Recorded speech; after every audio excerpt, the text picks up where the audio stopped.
You guys, I need to tell you about the most insane year of my life. And I mean insane in the best possible way. This isn't your typical, my boss screwed me over story, though trust me, he absolutely did. This is about what happens when you push someone too far and they decide to burn your entire world down and build something better from the ashes. I'm 28, and up until last year I thought I knew what corporate betrayal looked like. Spoiler alert, I had no idea. So let me take you back to where this all started. Picture this, fresh-faced college graduate, environmental science degree in hand, absolutely convinced I was going to save the world one solar panel at a time. God, I was so naive. But you know what? That naive girl had something going for her. She was hungry, and she was damn good at what she did. I landed this job at what I thought was this amazing renewable energy company. Let's call them SolarTech. Not their real name, obviously, because what I'm about to tell you would probably get me sued if I used their actual name. But anyway, SolarTech seemed perfect. They were growing, they were in the solar game, and they offered me this commission structure that seemed too good to be true. 40% on gross profit for any deals I brought in. I remember sitting in that interview thinking, this is it. This is how I'm going to make my mark. And for the first few years, I was killing it. I mean, absolutely crushing it. While other sales reps were struggling to hit their quotas, I was bringing in deal after deal. Big ones, too. We're talking commercial installations, municipal contracts, the works. I practically built their entire commercial solar division from scratch. Worked weekends, stayed up all night preparing proposals, flew across the country chasing leads. My social life. What social life? I lived and breathed solar energy. But here's the thing about being really good at your job when you're a young woman in a male-dominated industry. It makes some people very, very uncomfortable. It started small, you know? Little things that you tell yourself you're imagining. My expense reports would get rejected for the reasons while my male colleagues seemed to get theirs approved without question. Did you really need to order the premium rental car? They'd ask, while Brad from the next cubicle literally expensed a $200 dinner for two because he had to entertain a potential client. Right. Then there were the meetings. Oh my God, the meetings.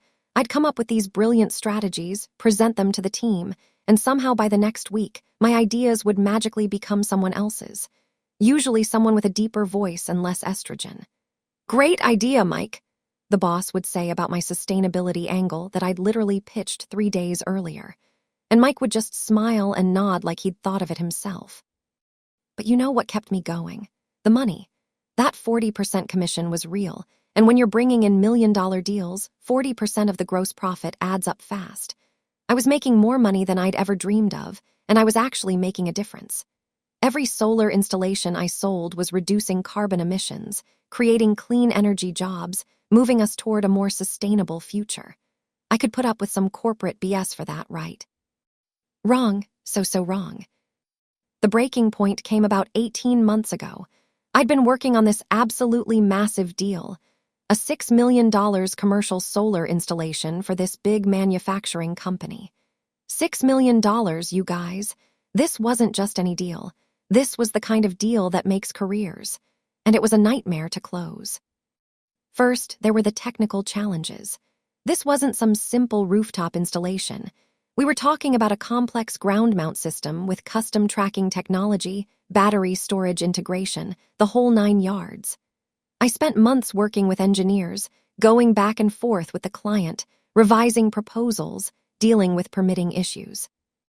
I practically lived at that manufacturing plant for weeks, building relationships, understanding their energy needs, proving that our solution would save them millions over the long term. Then there were the competitors. Everyone wanted this deal.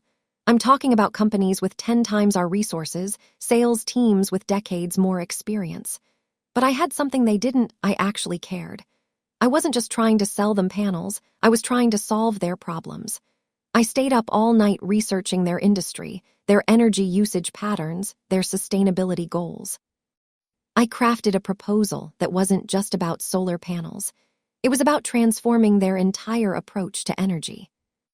The negotiations were brutal. 6 months of back and forth, legal reviews, financing arrangements, regulatory approvals. There were times I thought the deal was dead, times when I questioned whether it was even worth it. But I kept pushing because I could see the finish line, and I knew this deal would change everything for me. And finally, it happened. After 6 months of the most intense work of my life, they signed $6 million, the biggest deal in company history. I remember getting the call. I was sitting in my car in the client's parking lot, and when they said yes, I literally started crying. Happy tears, obviously, but still. This was it. This was my moment. I drove back to the office on cloud 9.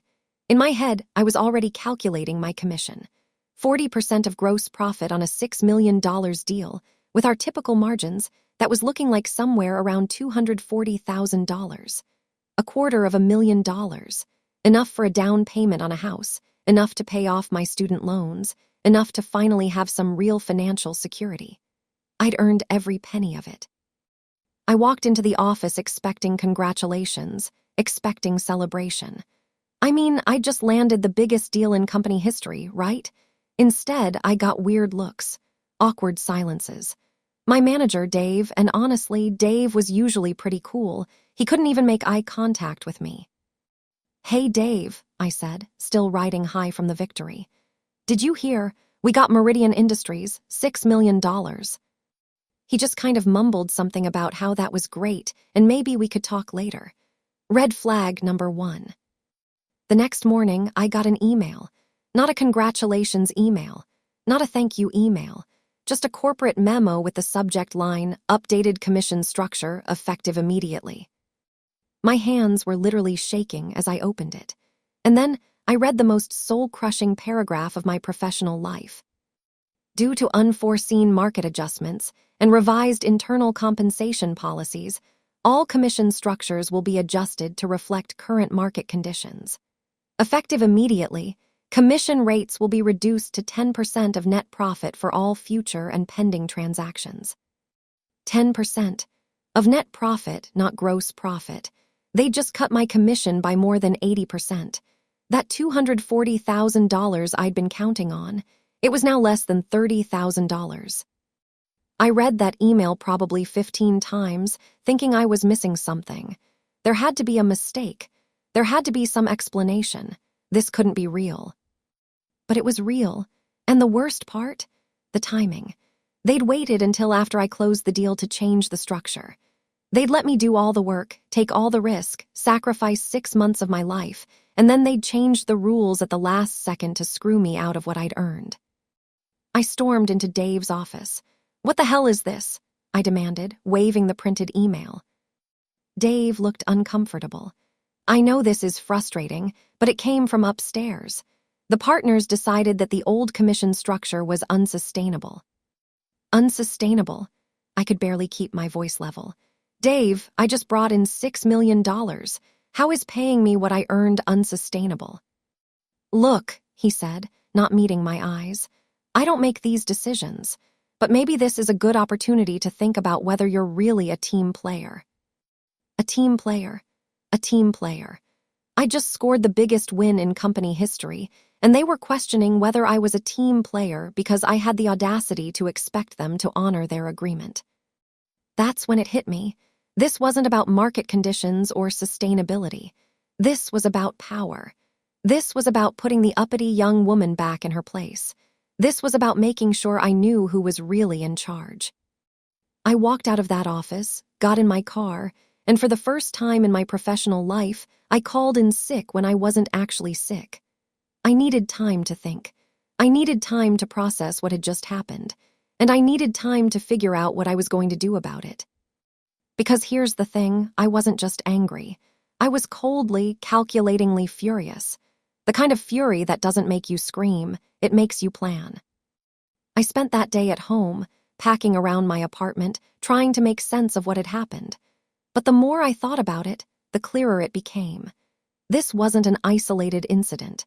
This was the culmination of years of disrespect, years of having my contributions minimized, years of being treated like I should be grateful for the scraps they threw me. And then I started thinking about leverage. See, here's what SolarTech didn't realize. When you've been their top performer for 3 years, when you've built relationships across the entire industry, When you know their business inside and out, you accumulate a lot of knowledge. And knowledge, as they say, is power. I knew their suppliers. I knew their margins. I knew their vulnerabilities. I knew which clients were loyal to the company and which were loyal to me personally. I knew their entire business model, their growth strategy, their weaknesses. And I knew something else. I knew there was one supplier they absolutely couldn't live without. SolarTech had built their entire operation around panels from this one company. Let's call them Panel Corp. It wasn't that Panel Corp was the only supplier in the market, but SolarTech had negotiated this exclusive deal years ago that gave them amazing pricing in exchange for volume commitments. Almost every major installation, they did used Panel Corp panels. Their entire supply chain was built around this relationship. And here's the kicker. I'd been the one managing that relationship for the past 2 years. I knew the Panel Corp executives personally. I knew their business, their challenges, their goals. And I knew something that SolarTech's leadership didn't know I knew. Panel Corp wasn't entirely happy with the exclusive arrangement. See, while SolarTech was getting great pricing, Panel Corp was locked into a deal that prevented them from working with other major installers. They were leaving money on the table, and some of their executives had privately expressed frustration about it. But they were stuck in the contract. Unless, of course, someone came along with a better offer. I spent the weekend researching. I called up every contact I'd made over the years, every investor I'd met at industry conferences, every successful entrepreneur who'd ever given me their card. And you know what I found? There were people out there who'd been watching my career, people who'd been impressed by my track record, people who were looking for exactly the kind of opportunity I was starting to envision. One name kept coming up, the partner at this venture capital fund that specialized in clean energy investments. I'd met about a year earlier when I was working on a different project, and he'd been impressed enough to tell me to call him if I ever wanted to start my own company. At the time, I'd laughed it off. Why would I want to start my own company when I was killing it at SolarTech? Well, now I knew why. I called on Monday morning. It's from SolarTech. Remember you told me to call you if I ever wanted to talk about starting my own company. He laughed. I was wondering when I'd hear from you. What took you so long? I told him everything. The commission structure change, the years of disrespect, the knowledge I had about the industry. And then I laid out my plan. I want to acquire Panel Corp, I said. I know it sounds crazy, but hear me out. Was quiet for a long moment. Then he said, tell me more. Here's what I'd figured out. Panel Corp wasn't actually that expensive to acquire. They were a mid-sized company with good products and solid relationships, but they'd been held back by their exclusive deal with SolarTech. Their revenue was artificially limited, which meant their valuation was lower than it should have been. With the right investor backing and the promise of expanded market access, it was actually a pretty reasonable acquisition target.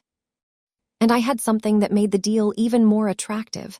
I had insider knowledge of their biggest customer. I knew SolarTech's entire project pipeline, their margins, their vulnerabilities. I knew exactly how to squeeze them. Was intrigued. We met that afternoon, and I presented the most important pitch of my life. I showed him SolarTech's dependence on Panel Corp, the potential for disrupting their entire business model, and the opportunity to build a vertically integrated solar company that could dominate the market. How fast can you move on this? I asked. Smiled. How fast can you? The next 72 hours were the most intense of my life. Introduced me to his legal team, and we started working around the clock to structure the acquisition. It wasn't just about buying Panel Corp. It was about doing it in a way that would give us maximum leverage over SolarTech while positioning us to compete directly with them. The legal complexities were insane. We had to navigate antitrust considerations, financing arrangements, due diligence requirements, regulatory approvals. I barely slept.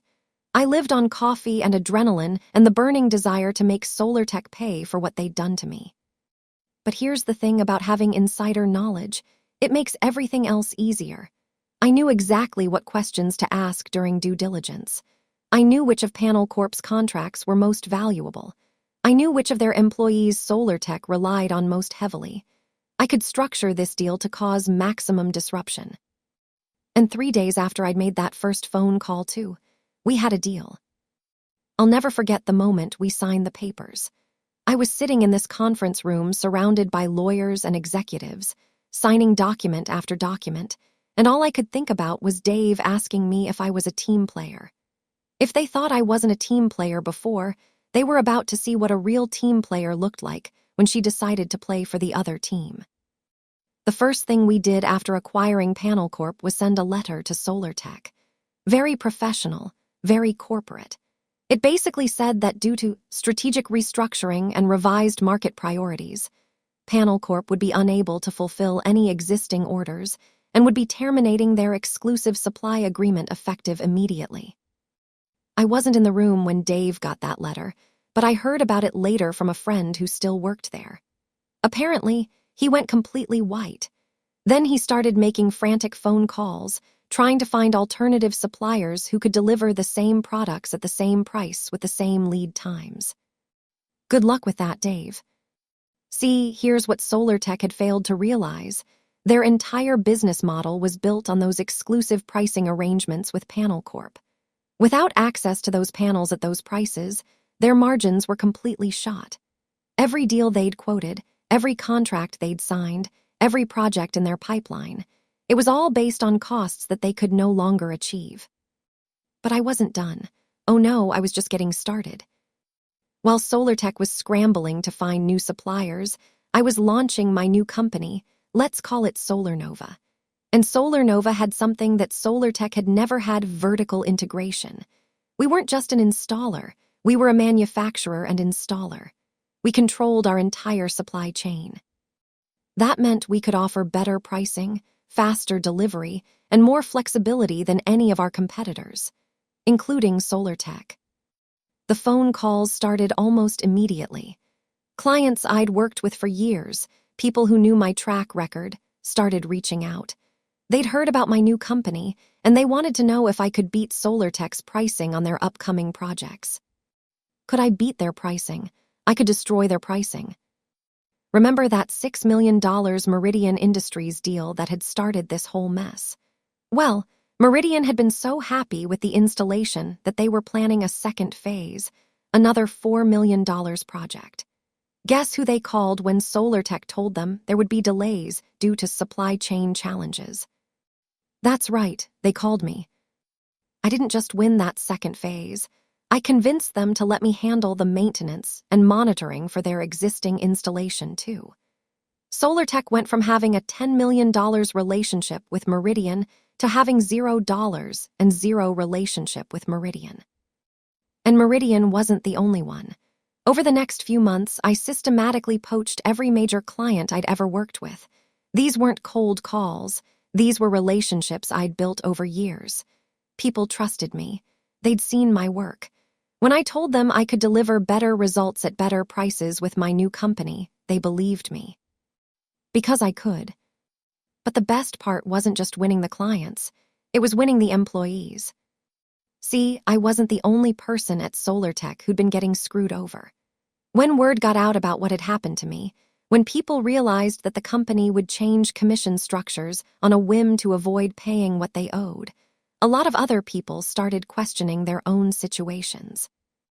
My former colleague Sarah was the first to reach out. Sarah was brilliant, one of the best project managers I'd ever worked with.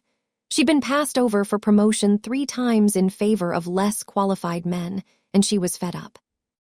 She said when she called me, "Please tell me you're hearing."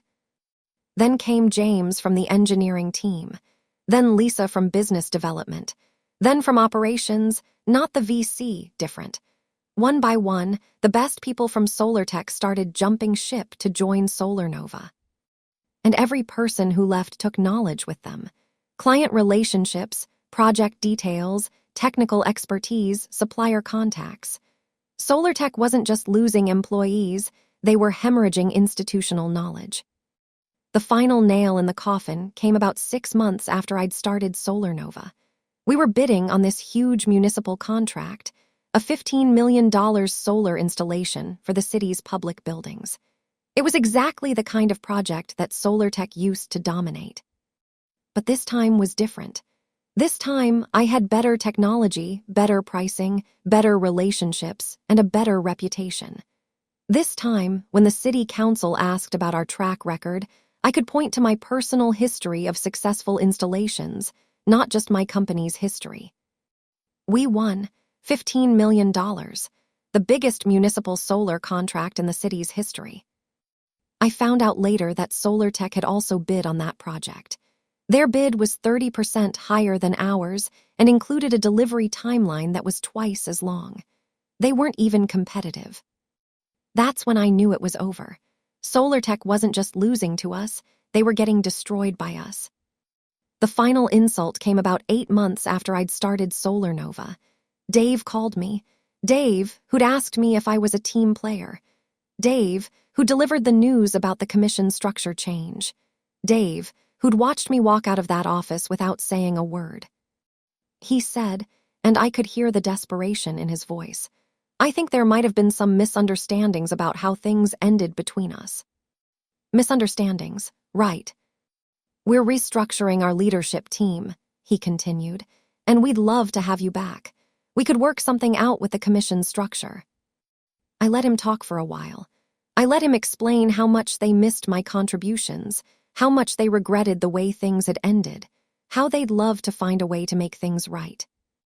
And then I said, "Dave, I appreciate the call, but I'm busy building an empire. Maybe we can chat when you're looking for a job."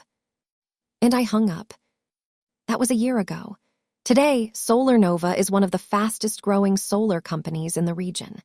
We've got 50 employees, contracts worth over $100 million, and we're expanding into 3 new states next quarter. That $240,000 commission they tried to steal from me, it turned out to be seed money for something much, much bigger. SolarTech is still around, technically, but they're a shadow of what they used to be. They've laid off about half their workforce, including Dave. They lost their exclusive supplier relationships, most of their major clients, and most of their good employees. Last I heard, they were trying to sell the company. But here's the thing, this isn't really a story about revenge. I mean, okay, it's partly about revenge, and that revenge was absolutely delicious. But it's mostly a story about recognizing your own worth. For years, I let SolarTech define my value. I let them treat me like I should be grateful for the opportunity to make them rich. I accepted their disrespect because I thought I needed them more than they needed me. I was wrong. They needed me way more than I needed them. And once I realized that, once I stopped thinking like an employee and started thinking like an entrepreneur, everything changed. Now I run a company where people are treated with respect, where hard work is rewarded fairly, where good ideas are celebrated regardless of who comes up with them, where commission structures don't change retroactively to screw people out of what they've earned. It's the company I always wished SolarTech could be. And you know what the craziest part is? I'm happier now than I've ever been. Not just because of the money, though I won't lie, the money is pretty great, but because I'm finally doing work that feels meaningful on my own terms. I'm still saving the world one solar panel at a time. But now I'm doing it while building something that's mine, something that reflects my values, something that I can be proud of. Sometimes I think about what would have happened if SolarTech had just honored their original commission agreement. If they'd paid me the $240,000 they owed me and treated me with basic respect, I probably would have stayed. I probably would have kept making them millions while accepting their scraps and their condescension. Thank God they were too greedy and too stupid to realize what they had. Their loss became my gain. Their betrayal became my motivation. Their disrespect became my empire. And that, my friends, is how you turn getting screwed over into the best thing that ever happened to you. The moral of the story: know your worth. Don't let anyone else define your value. And if someone tries to screw you over, don't just get mad, get strategic. Because sometimes the best revenge isn't just success. Sometimes the best revenge is building something so much better than what you left behind that your old bosses end up calling you, begging you to come back. Just so you can have the satisfaction of saying no.